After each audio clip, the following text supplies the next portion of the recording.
Not all American veterans fought in American wars.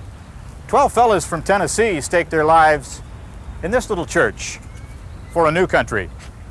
They followed a former U.S. congressman who had become a 50-year-old private in this new army. He led them through 4,000 enemy troops with a rifle and a violin. His tall tales and fiddle playing helped raise the morale in this beleaguered little church, but it didn't change the outcome. The defenders were overwhelmed, and Private Davy Crockett died with them. The Alamo became a symbol of this universal yearning for freedom. For a time, Americans would go anywhere, fight any wars under freedom's banner. Maurice Gordon can still hear the muffled crack of dry thunder. The memories of war are wrapped up in this old battered case. A war few now can recall. It began for Maurice Gordon in Vilna, Poland, at age 5. Friday afternoon, a lot of Polish soldiers appeared and just wrecked the place. But one of them was pretty drunk, and he picked up this little girl and swung her around. She with one arm, and then he smashed her body against the wall. It's been on my mind ever since. That was 81 years ago. Gordon and his family fled to freedom in America, but he could not forget those who remained. He left the safety he found to find them a home. Maurice Gordon joined 10,000 other American boys headed for the land of the Pharaohs. They formed a Jewish Legion, the first in nearly 2,000 years to fight for a homeland.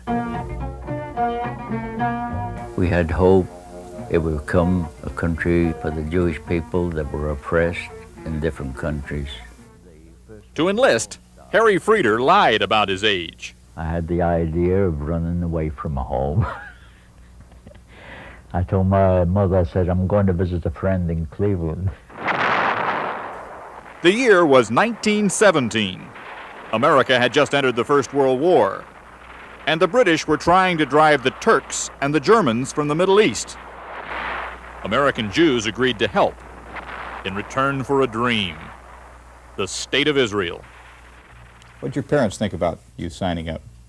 They didn't know it was going to be risky. They thought we'd just walk in and take over. In a village called Assault, they did just that.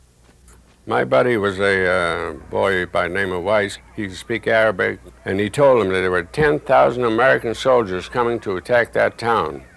And how many fellas were you? There were only 12 of us. We captured Assault. Pack up your troubles in your old kit bag and smile, smile, smile. Peace brought disillusion. Gordon was wounded. Frieder contracted malaria. What's the use of worrying? And Britain backed away from its promise of a Jewish homeland. So pack up your trouble in your old kit bag and smile, smile, smile.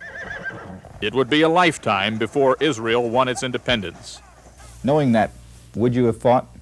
If they had not promised Palestine to the Jews, I don't believe there would have been a legion. Only 200 remain of the original 10,000. Age toppled more than Turkish bullets. But from the ranks of that obscure little army came Israel's first prime minister, Ben-Gurion. Why didn't you settle there? Well, after close to 2 years, I was glad to get home to good old USA. America's Jewish Legion, trekking across memories that haven't felt their footsteps for a long, long time. For today, Bob Dotson, NBC News, Conroe, Texas.